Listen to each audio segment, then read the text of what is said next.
Hey everybody, welcome to Real Brave Live. My name is Dan, and I'm joined with a couple of special guests today. We'll get to that in a second. He's over here, right over here. You can't see him yet. Maybe you can.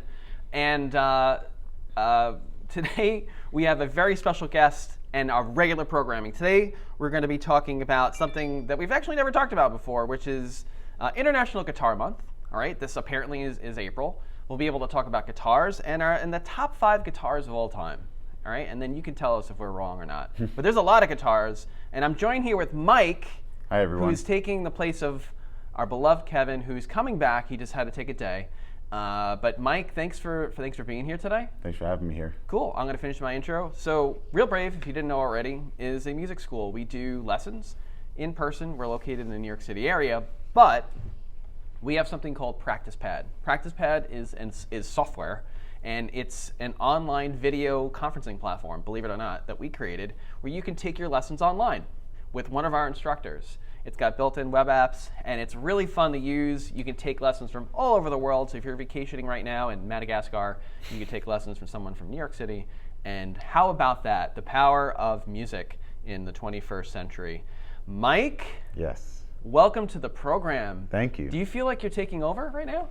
No, I just feel like I feel like a placeholder, you know? Okay, so like you're just temporarily here for now. Temporarily. You don't feel like you're gonna, are you trying to, is this like a coup, you think? No, I watch the podcast every week, and the kind of chemistry you have with Kevin, I don't think I'm here to try and step into that or, you know. You try not to, you're just stepping on Kevin. You don't want to step on I'm just stepping on Kevin, yeah. I asked for you to come here because you've been on a couple times, famously doing the very terrible rendition of Master of Puppets, Polka version. We had Kevin had the accordion out. Yeah. Actually, it was one of my favorite episodes. And if you ever watched that, we got killed because I misspoke. I misspoke a couple of things on there. But moving on to the International Guitar Month, we want to talk about the most famous guitars of all time. And there's a bunch on here. One guitar that I actually didn't realize was one of the most famous guitars of all time, Mike, What's that? was the Jagstang from Kurt Cobain. Jagstang. Like I can't speak. like a Mustang and. Yeah. So when the band hit it big with Nevermind, Cobain went to the guitar company with an idea for a hybrid called the Jagstang. So he actually didn't record this thing, but it's a combination, basically, of all these different parts. You know, like the guitar I'm talking about. Yeah, right? yeah. Mm-hmm. And after his death, Courtney Love gave the original Jagstang to REM's Peter Buck, who he played it on in the video for "What's the Frequency, Kenneth." You remember that song? Of course, yeah. Yeah, that's like that was during the time when grunge was at its highest, and then REM went like a little grunge, which is. But they kind of stuck with their own type of style. They did REM rock with distorted guitars. And he played in the video. And I actually remember that video. I used to play that in a cover band all the time. But he never recorded with this thing, but apparently it's one of the most famous guitars of all time. Which I've never heard of that as a cover band song. Yeah, well, I mean, you're talking the 90s. The 90s, anything on the radio we played, like What's the Frequency, Kenneth was one, because that was a huge song. Yeah. I remember I was in, I'm going to date myself for a second. Don't date yourself. I was in 7th grade when I first learned about what that song was about. Yeah. Really, it took me back for a second. And then REM's like, here, let's just step in and just write a great song about this. You want to tell the viewers what it's all about? If I remember correctly, was it Dan Rather was doing a news report, a live news report, and a strange, I'll just say a strange gentleman, interrupted him, punched him square in the face on camera, and was shouting. A famous thing. And was shouting, "What's the frequency, Ken? What's the frequency, Ken?" Just so bizarre. Very bizarre.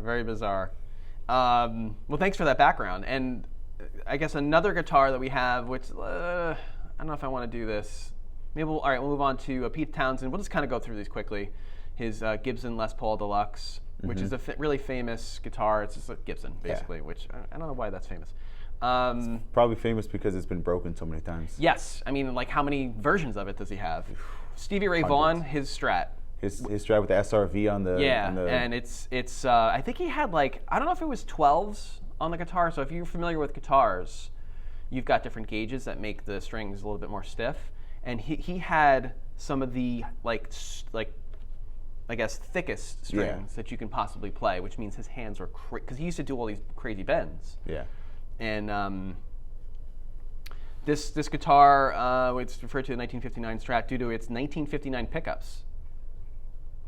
Okay. Okay. All right. And well, of no, course, the body was made in like 1984, but the pickups are 59, so it's a 59. I guess so. I guess. You got the Rickenbacker by George that George Harrison used to play. Oh, sure. I think at the time that was a really big guitar because you didn't really have these 12-string custom like electric guitars. Yeah.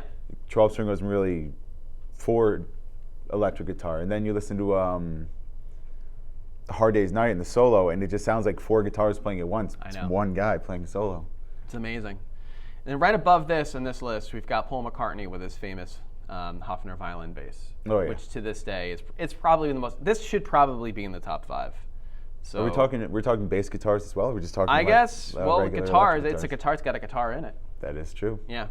Yeah, definitely a bass guitar you look at and you say, I know that guitar right away.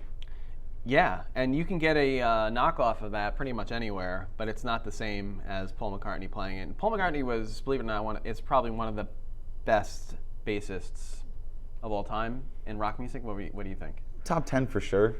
The best, I don't know. One of the best. One of the best. Yeah, I can't pick a best? best. To pick a best, which is what we do on the show, is hard to do. But In like the general musicians of all time, he's definitely at least top 5 musicians of all time. You got Blackie by Eric Clapton, or not by, that he used to use. That's one of the guitars that he imaginatively named for its color. All right. It's Eric Clapton, though. You know?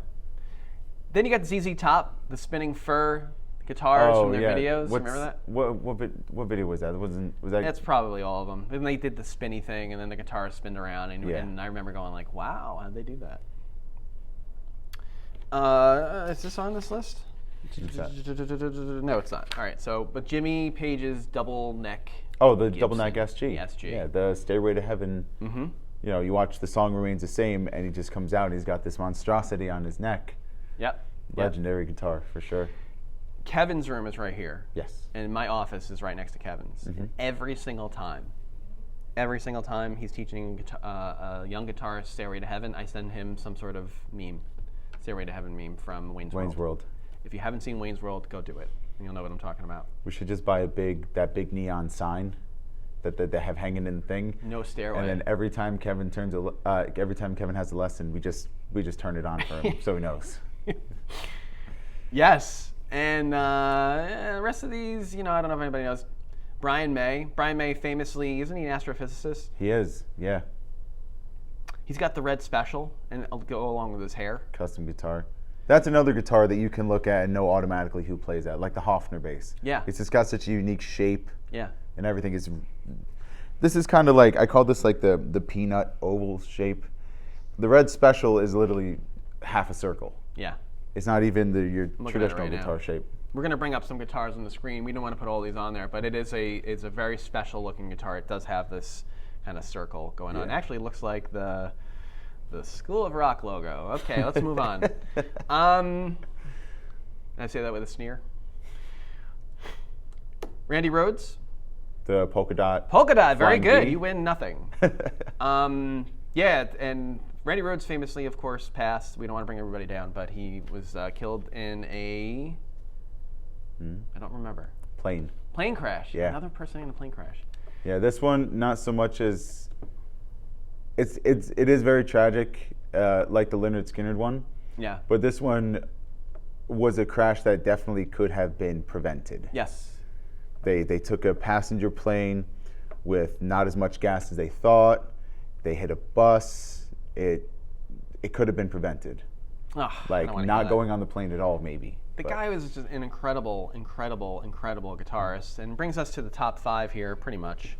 But you know what? Though, if I could say, Go ahead, say it. As it goes for Ozzy history, if it wasn't for Randy Rhoads, passing. Not that I'm trying to put light on Randy Rhoads' passing or anything, but if it wasn't for his passing, we would have never been introduced to the likes of people like Zakk Wylde, who also has a very famous guitar. He has SGs, Les Pauls, but it has that famous bullseye logo on it. He wanted it to give the idea of vertigo when you looked at it, but I forget the name of the designer of the guitar, did it backwards, and Zach's just like, okay, well, let's just work with it. Yeah. And now it's legendary. It's great. Zakk Wylde is one of the most prolific guitarists, definitely, of the 90s, 80s, and today. A New Jersey local as well, I must say. Is he really? He's from Bayonne. I did not know that. Yeah. There's so many. Actually, just one of the guys on here is from the New York area. There's so many musicians from the New York area. I hope we can bring that scene back someday when the stages reopen. So we're going to start with, we've got 5 more-ish, 6-ish maybe, and we're going to bring to the screen here Gene Simmons. Yes. Gene Simmons' axe bass. We're bringing a bass right into this. And you're a prolific bassist. Quite, yeah. I play bass in my own very modest, too. Cover band. I'm not the best bass player in the world. No, I get by. Good. He's very good. I don't throw that stuff around. You are very good. You got a good feel. But so the axe bass. Yeah, just I don't even know what to say about it. If you've ever seen any photos of Kiss, Gene Simmons with the thigh-high boots with the platforms, the makeup, the blood coming out of the mouth. What better bass to put with a character like that than one that looks like a giant medieval axe? Yep. Right? Yeah. The Knights in Satan's Service. Yeah. What better kids band from the 70s can we have than the Knights in Satan's Service? You know what's funny though is that I think about a band with an acronym like Knights in Satan's Service, and then you hear some of their songs. This hair metal, big operatic, a lot of vibrato in the harmonies.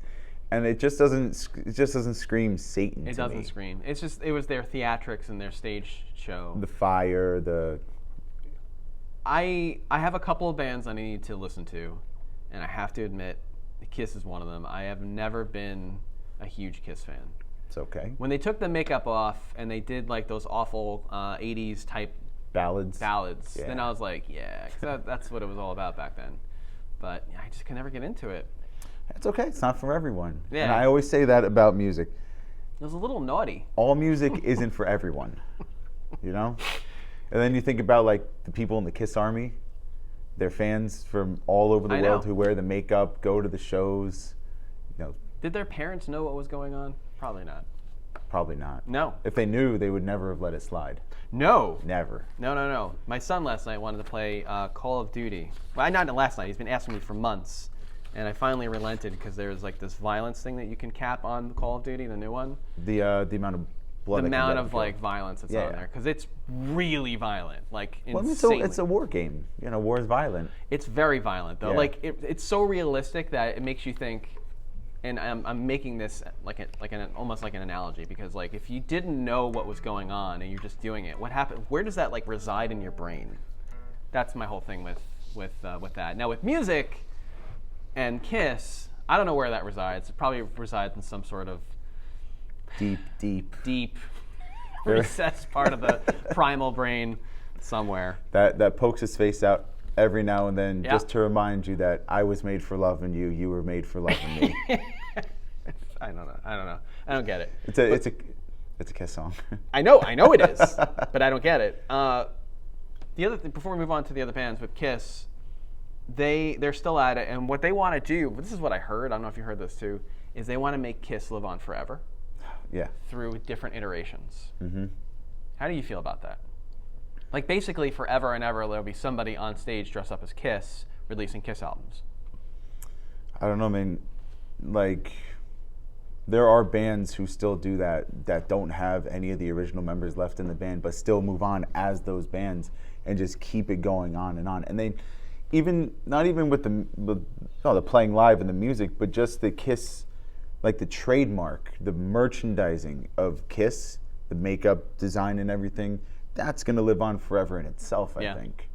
I don't think there's gonna be one person in this world who will see Paul Stanley's makeup and not know that has to do with the band Kiss.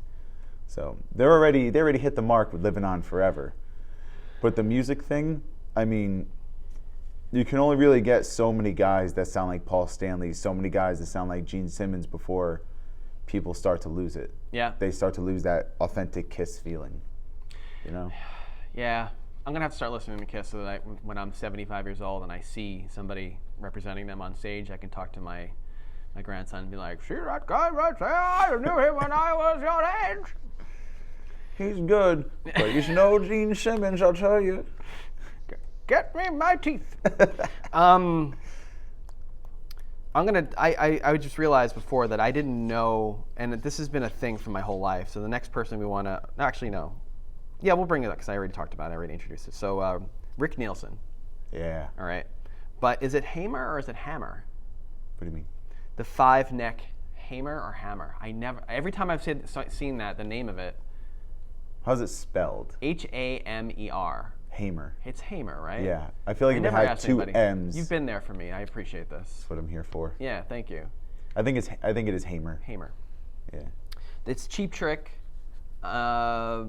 One of the most famous bands of all time from the 70s. Famously didn't have a #1 single until The Flame in the 80s, early 90s. And anyway, so they're famous for just like fast driving rock. I Want You to Want Me. Huge Live at song. the Budokan. What's that? Live at the Budokan, Yes. their concert, one of the most known live concerts. To want me. Yeah. One of the Because like most when you listen to the original version, it's nothing like that.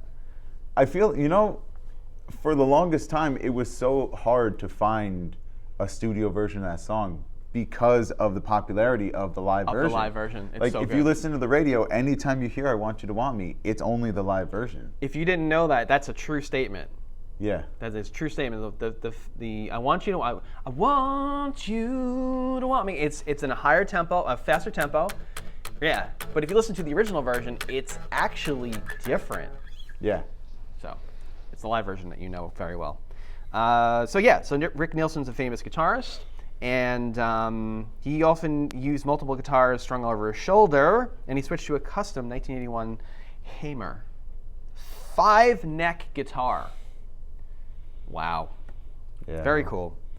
The guitar has been in several museums. It's now part of Rick's personal collection. Good for you. You got your guitar back.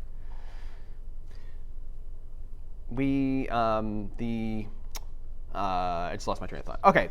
Bo Diddley. Sorry. There's no okay. prep in the show. We have No. 5 minutes of prep, and it's whatever. Yeah, I've been there before. Bo Diddley, twang machine. Mm-hmm. Now that's like a cigar box, right? Oh. Yep, cigar box guitar. He called the twang machine. Now Bo Diddley, the Bo Diddley beat. He was one of the most famous. We lost you. Sorry. Back? Knocked it off. Come on. Yeah. You heard it. Mike fell down the stairs and is now going to the hospital. He played cigar. So, how do you want to introduce this? Because I'm not a big Bo Diddley-ite. I just know. I mean, neither am I. I just know. You hear that, you're like, oh yeah, it's Bo Diddley. It's a beat that's been sampled and thrown around in rock, particularly with someone like George Thorogood. Mm-hmm. That song "Who Do You Love?" Yes. Is that bump bump bump bump bump? He built the instrument himself. We have it on the screen. After an embarrassing stage accident that left him with an injured groin. Okay. Wow. And he Too many splits. he stuck with it for the rest of his life. It isn't sexy, but it got the job done, I guess. That's what we wanted to say there. Yeah. But Who Do You Love is the basic rhythm idea. Dun dun dun dun dun. Yeah. Yeah, that Bo Diddley beat. And then it's been kind of twisted around in other songs as well. I'm trying to think of a good example. Oh, if you've ever heard the song Rosanna by Toto. By Toto, yeah.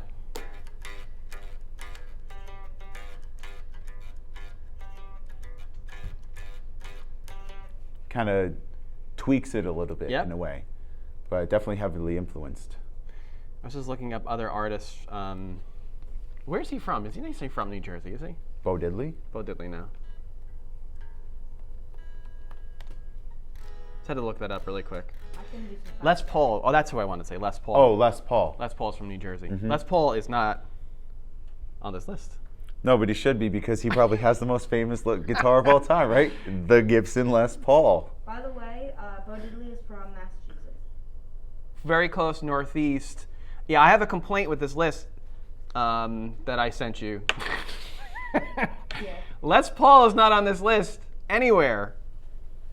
Les Paul has a museum not too far away from me. He passed away a couple years ago. He's most famous for a lot of different things, but he's most famous for the Les Paul guitar. And he came here once. Not him. Not him. The museum came here once. The whole museum? The whole museum. Came into the building? No, but we were going to do like a whole thing where we're going to have all of like his cigar box guitar and like his Les Paul guitar that he created. And we were going to do this whole thing and it fell apart. But I got to play his personal guitar. How was that? It was not great. It was very old. Heavy? It was an old like hollow body that had a ton of cracks in it and didn't keep it tuned very well. But it just was haunting because you knew that it was his. Yeah. And it had that old smell. That's all I can remember. You know that old smell of a guitar that you open the case, it's been sitting for a while? That must. Yeah, it's that a little musty. A little musty, if you're watching. A little musty. Moving on to Jimi Hendrix. Oh, yeah. The upside down, yeah, that thing right there, right? The white Strat? So it's upside down, though. Right. And why did he do that, Mike? Because he's left-handed. Yeah. So why do you, I don't know the story behind why he did it, though. Like, why can't, did they make left-handed guitars back then? I don't think so. I mean, Jimi Hendrix grew up, rather poor, not a lot of money. Yeah. I think it might just be that they didn't make left-handed guitars, but he wanted to learn guitar, so he took a right-handed guitar, flipped it over, and learned guitar that way, possibly. There is a good documentary that I should probably have remembered this fact, but it was on Netflix. It's a great documentary about his life. He was in the Army. Yeah, he was. Yeah. And he played, one of his first gigs ever was playing for a band called Booker T and the MGs. You know that? Yeah. That song. That's right. Green Onions. Yeah. He was one of the first guitarists for them. It's a great little factoid, if you didn't know that. And full of them. He's full of a lot of stuff. Moving on to 2 and 1, 1 being very famous, 2 being extremely famous. Intro this with a story. So it was right after we reopened here in the New Jersey location. And we have a special guest coming on soon, so hang right there. Mike walks in the door, and he goes, "Have you heard?" And I was like, "What? Like, what could a year of pandemic? Like we just reopened, like all these things. I could go on and on." He's like, "Eddie Van Halen died," and it's just like, that one hurt. It's just from 100 down to like 15. Yeah. Because you want to be completely empty, but it hurts. It hurts real bad. It does. That one hurt a little bit. I know he was sick, but did you watch the Grammys at all, or see any of the Grammys? No, but I saw a bunch of articles regarding his memoriam. Or lack of memoriam. Yeah. So a couple seconds of him playing Eruption, a recorded version playing Eruption. Yeah. Definitely not fitting. It's not, and it like they passed over a lot of people that I know were famous, but it's Eddie Van Halen, one of the most famous rock musicians of a generation. So a generation of people. How much longer are we going to be here? 2 generations, really. Right? 2 generations? 80s? 70s? Late 70s? Yeah, and then the next generation, there's people that can play Eruption that are like, my child's age. So the Frankenstrat is one of the most famous guitars, and the cool thing about that is that he built it. It's custom built, red and white, black monster that combines a Fender Strat body with Gibson pickups and a Floyd Rose tremolo. And if you heard him play this damn thing, it was like nothing on the planet. And then he went on to do even more stuff with sound. They built their own studio, his own amps, and it had a very specific sound that he wanted that was hard to reproduce, and of course people did over time because the secret got out. But that was a thing, tone right? Absolutely. Tone was like a huge, when I was playing, I didn't really care about tone. I just wanted to rock. And I just had a Marshall, and I had that guitar that you're holding right there, and a Tube Screamer.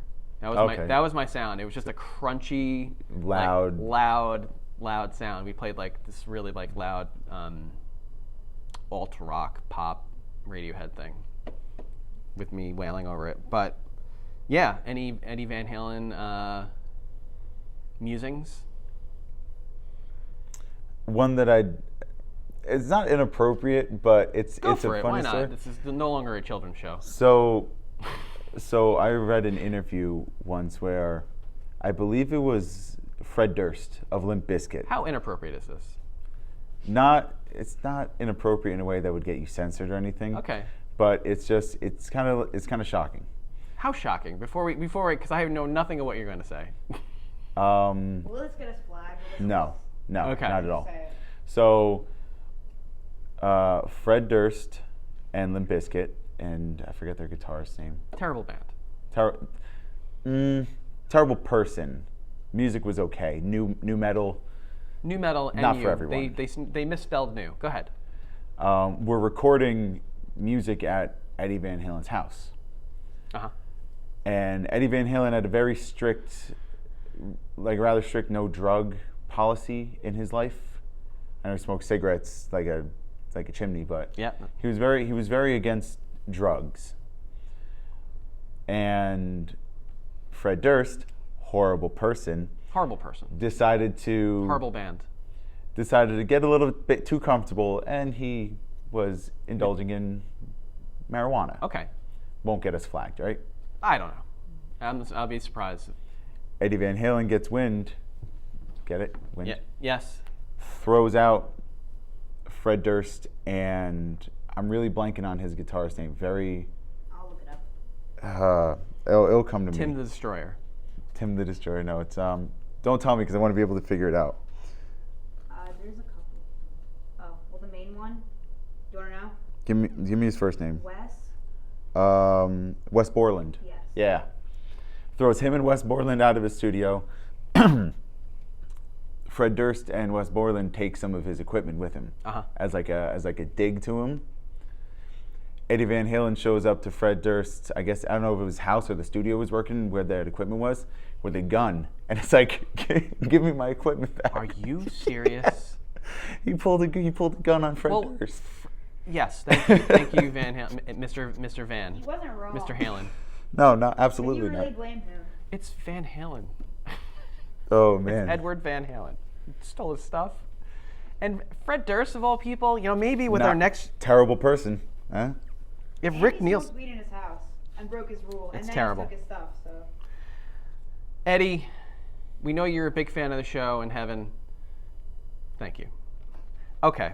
Last but not least, before we go to our special guest, and is of course none other than BB King with Lucille. his darling Lucille. Mhm.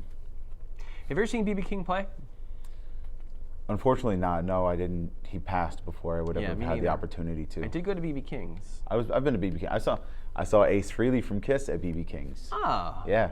Who did I see at BB King's? I think I saw. I don't remember. I saw somebody there. BB. I did not see BB. Oh, and I saw. This is a little bit more obscure but for all you guitar nerds out there, Buckethead. Yes. I saw him at BB King's. Crazy Another guitarist. prolific guitar player. He is. Yeah, We want to talk about prodigious. You got your Jimmy Pages and your Jimi Hendrixes. Very fast. Very fast, but also has great tone. Yeah, I'm not familiar. He was in Guns N' Roses, that abomination that was the Chinese Democracy. Chinese Democracy. He was in that, and he wore a. Didn't he do that on purpose to make fun of Slash? What the Buckethead persona. No, I think he did that because he wanted people to know him from music. Yeah. More than who he is personally. Plus, he has a lot of stage fright as well. I heard that too. So it's kind of just it's like Slipknot almost. They put on the masks and stuff to become their stage persona, and then outside of the stage, there's these these dorky, quiet guys. I mean, most musicians, that we've talked about this multiple times with Kevin here. Kevin, if you're watching, musicians tend to be introverted people. Very much so. You know, tend to, but like with pop and rock and the emerging 20th century kind of whole, I guess, phenomenon of like the rock star, it brought, you know, birth to people that were just amazing, you know, people on stage too. But you know, for the most part, introverted. B.B. King with his darling Lucille is a Gibson semi-hollow body ES-355. Did not know that. And she was named for a woman who sparked a club fire that nearly claimed the musician's life. I did not know that either. King had safely escaped the fire, but when he realized he left his guitar inside, he rushed back. I didn't know this. He rushed back into the collapsing establishment to rescue it. That's right. Yeah. That's a great story. He used many Gibsons over the years, but each one bore the name Lucille. Well, I thought it was each iteration of that guitar bore Lucille, because he's had multiple Lucilles. Oh, I thought there was only one. No, well, he's had multiple of the same Gibson that has Lucille in the neck, up on the headstock. Yeah. There's multiple of them. I guess with like small alterations to each one, maybe a different pickguard or something, but Okay. it's that guitar, I believe, that's I didn't know that. like he wouldn't. I don't think he would take this and call it Lucille. No, I hope not. So Especially right now, he's not here with us. yeah. This this ends our segment, and we're going to come back to you. This was the start of International Guitar Month, and we went through the most famous guitars, left out all the good ones, as usual. I was actually talking to Kevin before, yesterday, or whatever day he asked me to. Hi, Kevin. Hi, Kevin. Maybe it was Monday when he asked me if I wanted to do this with you, and I said yeah. Yep. And he said you'd be talking about famous. Yesterday. What? It was yesterday. It was yesterday? Yeah. Wow.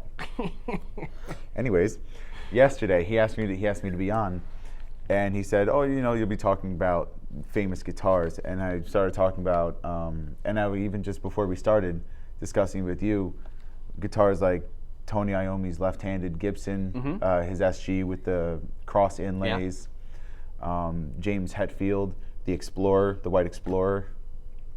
All gone. Not on this list. Again, lists. Be damned, all of you. Oh, they're subjective. You know? I guess. We're making our own list, you know? One of these days we'll make our own list. We're going to come back to you, Mike. We're going to bring in a very special guest right now. So like I said a couple weeks ago, we're starting an interview series and a performance series.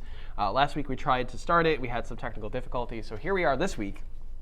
And listen, one of my most the favorite things in the world, besides like talking, I guess, about music, is playing music, talking to people about music, and in general, just being in a room with fellow musicians. And recently, I've been on Clubhouse, which it's an audio-only platform that you can start a room, a bunch of people come in, you're talking about any sort of subjects that you want to talk about. I've been in a lot of music discussions, business discussions. I've been meeting people all over the world. It's a wonderful app to grow your business, to get your music out there too, and a variety of other things that can go on and on. But I met this gentleman, Dove, who was in a music kind of related room, and we were talking about music education and things of that nature. And we got to talking, and he's got this great company and blog first, Indie Top 39, escaped me for a second. And we want to bring him in here to discuss what he's working on, because I used to be a musician as well. Mike is actually holding my guitar right now that I threw against the wall a couple times. As a frustrated musician, you can see all those. Got a little bit of wear and tear. A little bit of wear and tear in there. Can we get that wear and tear on the camera? I got it. You got it on there? If you're a musician, and like me, and you've been in the scene for years, this is 20, 30 years ago, but in the scene, playing clubs, dealing with club managers, bringing people in, it can wear on you in a while. And in this day and age, to have someone like Dove who is working hard to bring the next generation of musicians and to in a virtual environment especially. I wanted to talk to him today. We're going to bring him aboard. Dub Zavato, can we just unmute him and bring him on here? Yep. And there you are. Thanks for hanging in there. This is a new thing for me. I am. We didn't do the greatest intro in the world, but I'm going to get really good at it. It is a pleasure seeing you here today with us. I'm so happy that you're here. How are you doing today? It's my pleasure to be here. It's a sunny day in London, so I can't complain. Yeah, we met on Clubhouse, and I'm rather new to Clubhouse. It's only been less than a month, and so many things have changed since then. And thank you for inviting me. I always love talking about music and the passion for independent music, especially. And we're going to do that today. Yeah, we are. So we've got two concepts here. You've got your blog and then the power of indie. So would you like to explain to the listeners what you're working on and how that's impacting musicians around the world? Sure. So it all started with Indie Top 39, which is an independent music blog, and we've been changing our focus. But in the last year, I'm focusing on musicians who have less than 30,000 monthly listeners on Spotify. So those numbers are not really high, but in reality, when we create playlists and interviews and reviews, those artists have even less, like even 1,000 or even 50 listeners. We are going really niche and really small, and we're really trying to pick those who need the support the most.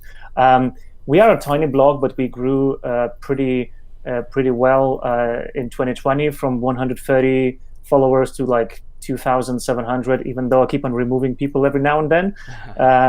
That's my bad habit of removing really spammy accounts, because I'm not chasing the high numbers, I'm chasing quality. So I've been having a lot of different conversations with musicians throughout those years, and I noticed that they're really open in talking, and I wanted to do something different. So I come from my kind of day job is in the recruitment world. I'm a headhunter, and I would be attending a lot of different conferences where I would see communities sharing their knowledge. And I wanted to take that concept and bring to the independent music world. And in December, we had a one-day virtual, we can call it virtual event, virtual conference, 11 hours of awesomeness, where I had 22 speakers sharing their strategies, tips, mistakes, and lessons that they've learned to other musicians. And out of that, we kind of stepped into doing weekly by weekly events that we call Songwriting Circle. So we are using an online platform where musicians can meet and sit at different tables and engage with one another, share, and even collaborate on music. So things are kind of evolving, and we are starting collaboration with the online radio, and as well building other communities on the side. So it is exciting, because for me the coolest thing is to see that those musicians really need that, and they are really willing to support one another, which is the most important thing. And also we started doing every weekday in the mornings, we're doing a room on Clubhouse, and we talk all things music. So this is great. This is great because I come from I'm a 90s musician. So whoops, I just hit my mic. But I'm a 90s musician, meaning this is pre-internet. I remember when right at the tail end, we had our website and all that. But that's when I was starting to go out. What can a musician do today, in your opinion, besides what you're working on, to get their music out there? Well, first of all, I believe that now opportunities are endless, because even though there's so much more music out there, but really good music will stand out anyway. So I would say that building a network of, first of all, musicians who are there to support you is really key and important. As well, connecting with the bloggers and people in the industry who can actually remember you and help you, and that you could help them in some way, even if you're starting. There's always someone that you can help, right? And when you're helping someone without necessarily asking for anything in return, that's what people are going to remember. And someone else will help you when you will need help as well.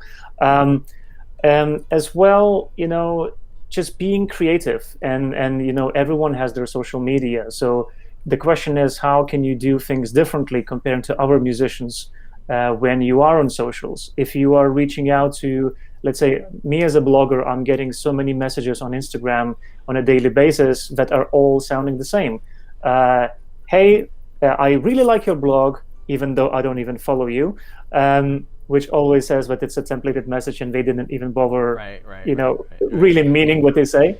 But it doesn't matter. And then they write a very biggest story about them, which is basically copy-pasting EPK, which is not needed. And if you would know how many messages every blogger is receiving like that, there are too many. But if you would look into my blog, there is a link in bio. If you click on there, you can actually see submit music. There is a special link for that.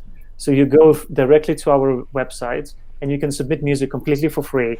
But people don't even do that. So doing the research on blogs where you can actually find the blog that would be supporting the music in your genre, in your niche, you can easily do the research by going on socials and discover the blog and check what kind of hashtags they're using. You can click on those hashtags if they use like blog or reviews or something like that, and you will see a lot of other blogs who are using the same hashtags. So as well, look at what other musicians in your genre and in your niche are doing, what kind of coverage they're getting, how they're dealing with their socials, how they're engaging. Respond to every single comment and start sending audio messages on Instagram. I think that these are some of the really important aspects that you can do. And if you are in Clubhouse, go on Clubhouse and find music rooms. And there are so many opportunities. Like the very first conversation that I had on Clubhouse, randomly, it was a room of 6 people. It was hosted by Rick Barker, who is a former manager of Taylor Swift. And he's like, "Hey, Dove, why don't you come on stage and introduce yourself?" And I was like, are you talking to me? And things like that can happen. Like we met on Clubhouse, and I believe that there are a lot of opportunities that musicians could explore by going into these communities that are very niche. Because the coolest thing about Clubhouse is that you don't have assistants, you don't have gatekeepers. You're talking to that person directly, because you will hear their voice and you will see their bio, and you can connect with them. So I would start there. There are a lot of things that you can do, but if you start with these, you would already have, I think, advantage comparing to other people. Love it. Tell me about your indie music radio station. So I can't call it my radio station because it was launched by my friend Nico, who runs Indie Music Center, a blog based in France.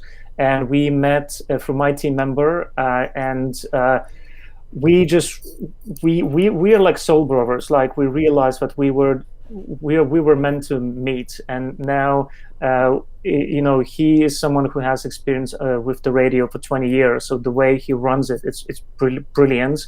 It's only online. There's no ads. There's no conversations at the moment. He has like few podcasts that are aired there, but it's mainly focusing on music right now. It is going through some potential rebrand in the next few months because the name is about to change, but the music is really cool.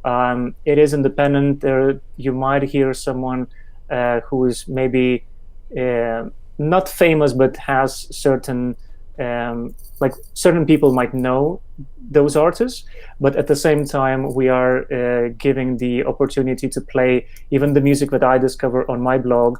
I have certain slots to test it out right now, and we're going to be taking into more kind of creating more concept for like specific shows, and yeah, it's starting small. Like it started in September, and yesterday he made a post saying that there were 10,000 listeners in total. So it's not too bad for a radio that has no budget and no marketing, and people somehow find it. So you should definitely check it out. So Indie Music Center is the blog, and the radio, you can find that radio embedded in our website on Indie Top 39 as well.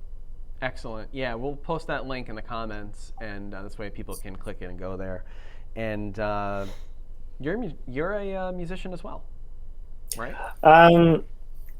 It's still hard for me to say yes, because I feel kind of like a fraud, because I haven't really released anything in a really long time.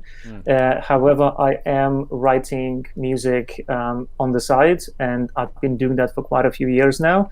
I am planning on releasing music early next year, because I've learned that there's nothing should be rushed, and I've seen how other musicians are planning things ahead.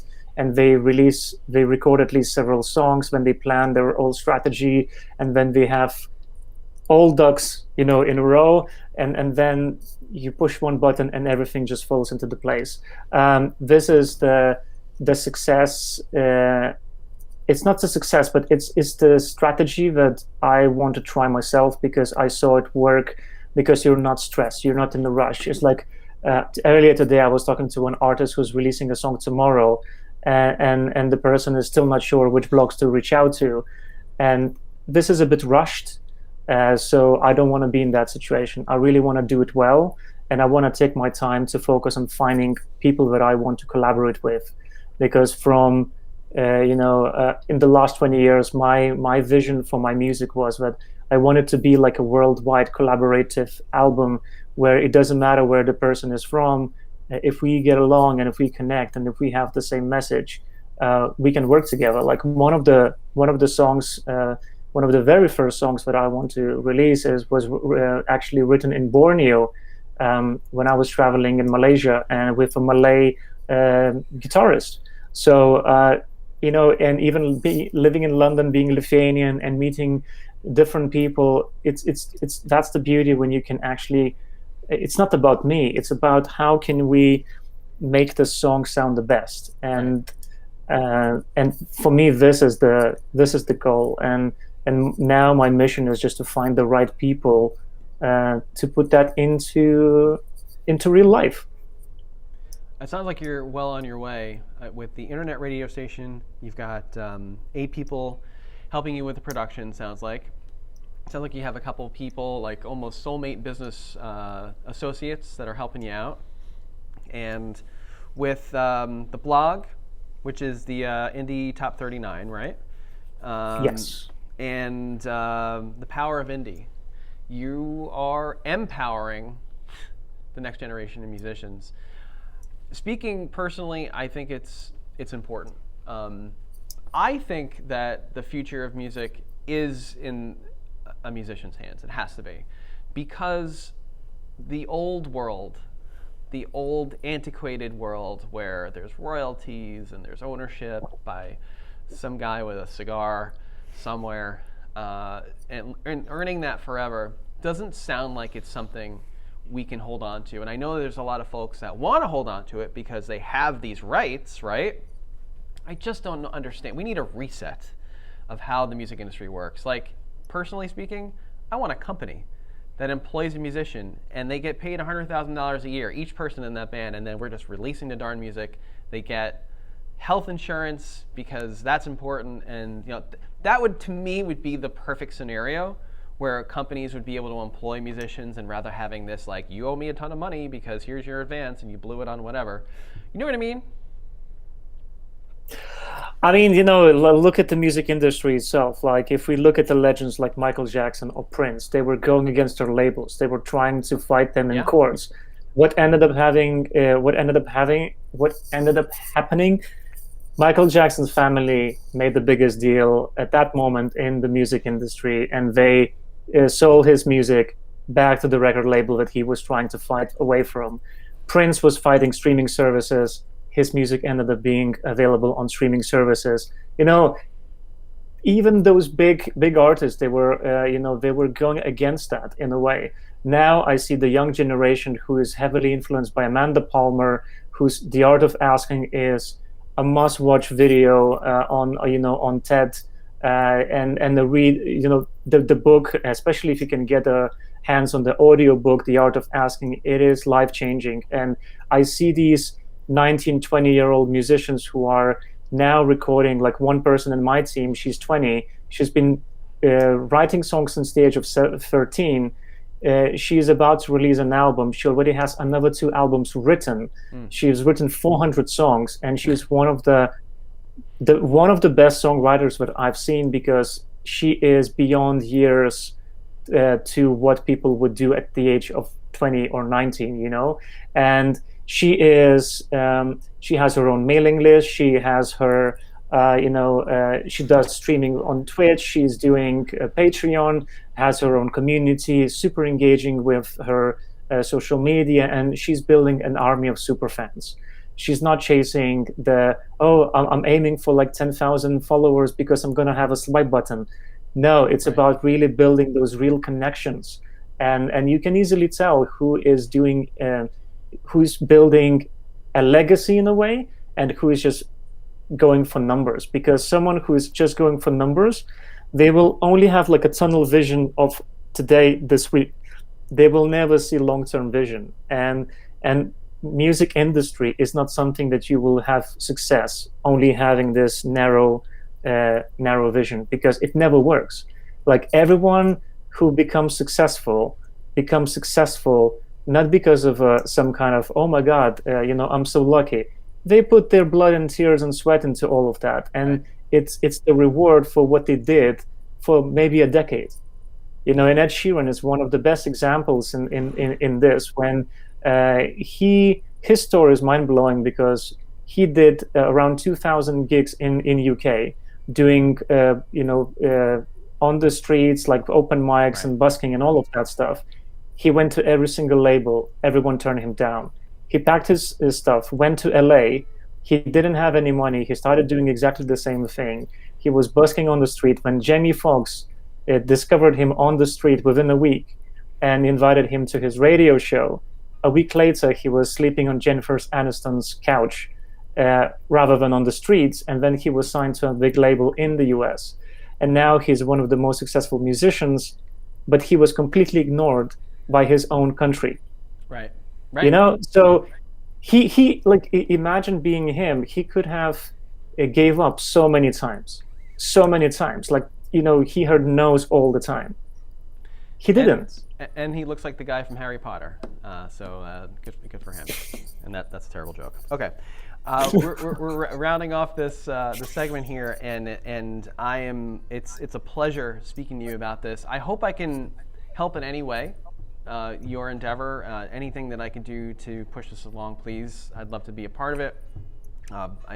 It's my pleasure. So maybe one thing that I can add as well. So what we're doing is like a songwriting circle event. It's weekly by weekly, and actually we don't care about time zone at all, because even from people who are attending, we have people in New York, in Canada as well. So we aim for like 5-6 p.m. UK time zone, but in reality we have, like, in US that's morning, lunchtime.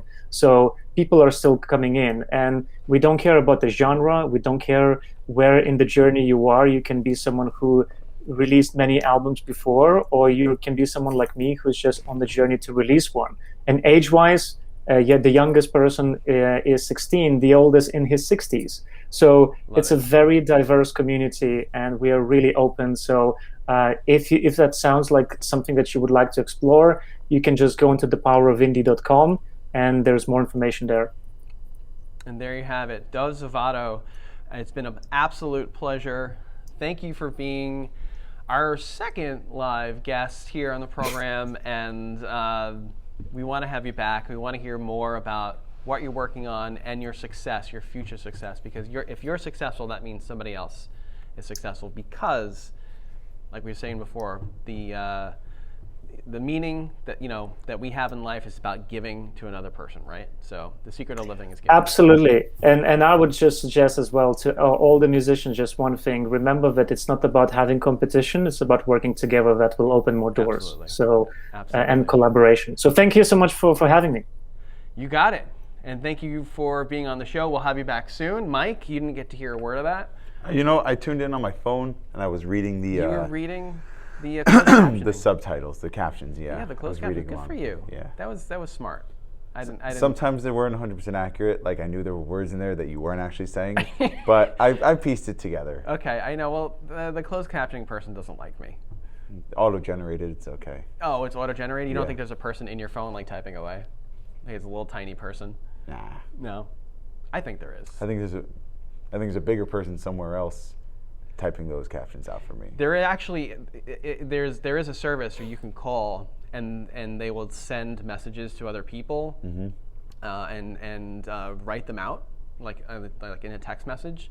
It's a really terrible service because you could say anything to them. Literally anything you want. You literally can say anything, and they will listen to it and then send a text message to that person. So I'm not going to say what that is on the air. It's All right. okay. So today we have learned a lot. We have learned about indie music.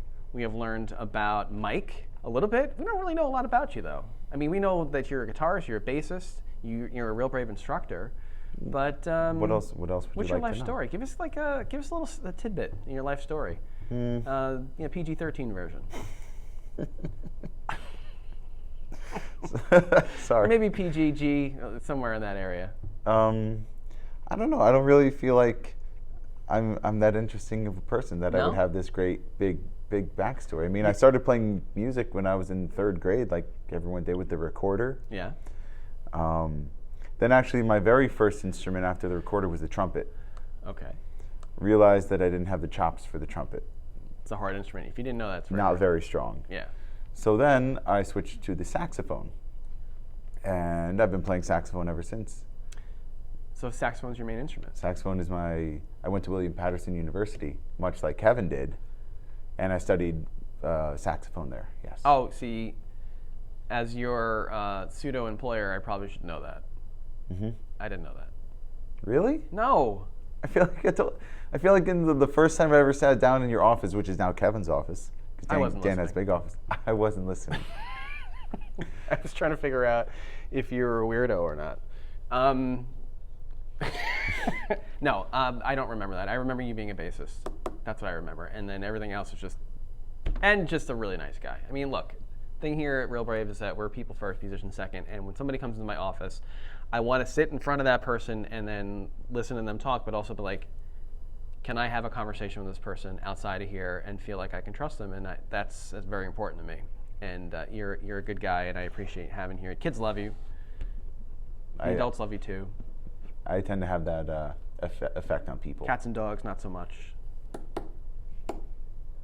Well, you can ask my cat and my dog, who I love very much and love me very much. Big fans of the show. Big fans of the show. They watch every week. Other cats and dogs, though? You're always running away from dogs. No. I see. I'm just kidding. All right, so we gotta wrap up. This is going nowhere quickly. We gotta wrap it up. Next week we will have another special guest, and we haven't lined it up yet. I have a few people that I'm trying to get on, but please check out the Indie Top 39. It's a very important thing for me because musicians, the future of musicians, are important for me as a former professional musician. And I mean, you still technically are a musician. I am. I was You're- playing today for the TikTok videos. I'm very rusty. But you know though, I feel very like rusty. it's like riding a bike. I say that to people all the time, but when you're doing it at a professional level, to a click track, and you gotta like get it right, and your brain's going, you can't do this anymore. Yeah. You can't do this anymore. Yeah, you're right. Yeah. You know, and you gotta get it right. You know, you gotta get every single thing right. A little rusty, but you know, it was chords, so it wasn't that big of a deal. If it was soloing, Still a musician nonetheless. I am. You're never. If you're ever a musician, you'll never not be a musician. the word musician is very close to the word magician, and I get those like mixed up all the time. You're a music magician then. I was a former magician. And that's the show. If you are familiar with what we do here, we are a music studio. We have PracticePad, which is an online resource. It's a web conferencing place or platform where you can meet your instructor online, one of our instructors here, and have lessons. We are going live with the commercial version very soon, but you can sign up at Real Brave for PracticePad and get online lessons anywhere in the world. You could be in Aruba and having a lesson with Mr. Mike right here. You know, Aruba, Jamaica. Ooh, I want to take you. To another B. Bahama. Bermuda. Bermuda, Bahama. Bahama. Come on, pretty Mama. Mama. Key Largo. Montego. Ooh, I want to wanna take you down to Kokomo. Kokomo, yeah. You know what's so funny about that? I've been John on Stamos. John Stamos. I've been on a really, really. He was in that video, wasn't he? Yes, he was. Oh, And I think he played with the Beach Boys. He wore. You know what I remember about that video? He was wearing a pink tank top. And he was very happy. Very happy. I mean, I would be if I was playing with the Beach Boys. Absolutely. I've been on a huge Beach Boys kick recently. Really? Now the thing Pet about sounds. the thing about me when I go on like music kicks with bands or artists, whatever, is I dive deep. Okay. Their history, the members of the band, the album names, musicians' lives, and specifically with the Beach Boys. If anyone's familiar with the Beach Boys out there, their de facto leader, Brian Wilson, had a very, very, very tough life. Yes. We're going to bring it down for a second. Go. Oh no, I don't want to bring it down. I want to keep it high. I just wanted to say that I go very deep into. Yeah. Brian bands. Wilson. Yeah, the Beach Boys in general. You know, it's an interesting story. I'm sure we're going to have like some sort of movie like Tina and. Oh, Queens there is a movie about it. Yeah, really. It's called Love and Mercy. Yeah. Yeah, I was planning on watching it yesterday, but I didn't get the chance to. Paul Dano is in it. I don't know Paul who that is. Giamatti's in it. Paul Giamatti, I know. Elizabeth Banks is in it. I like Elizabeth Banks. So. Big fan of the show. Hi, Elizabeth. It came out around the same time as the movie Straight Outta Compton about NWA. Really? Yeah. Wait, what's the name of this? I gotta watch it now. Love and Mercy. Love and Mercy. Yeah, it came out about the same time as Straight Outta Compton, but one overshadowed the other. So. Yeah. Elizabeth Banks. If you're watching, He's gonna be our guest next. your biggest fan, Next week, Elizabeth Banks will be on the show. to talk about her illustrious music career. Yeah, thank you. Thank you for being with us today. This was fun. Mike, thanks for sitting in to the irreplaceable Kevin. Yeah. I can never do Kevin justice, but I do. I think do you what did can. pretty good. Thank you. You sat in the chair well. Sat in the chair, Yeah. crossed my leg every now and then. Yes. You gave us your version of a Thanos thigh. Thank you. Ladies and gentlemen, that's the show for tonight. If you're interested, please go to practice-pad.com. Please follow us. Just smash that bell. Smash it so that every time you come onto Facebook, besides all the political posts and pictures of people's cats and then complaints about anything, you can have an hour of me speaking about music with my fellow friends, the musicians. Me and the Musicians. Is that your new band? Me and the Musicians. Me and the Musicians is my new band. First album comes out next month. It's called whatever. Album. Album. It's called Album by the musicians. Yeah. That's perfect. My album Perfect. by Me and the Musicians. So please join us next week, 1 p.m. Wednesdays. And that's all I got for today. Have a great rest of the week, everyone. Bye, everyone. Real Brave Live. Live. No song. We can't do it.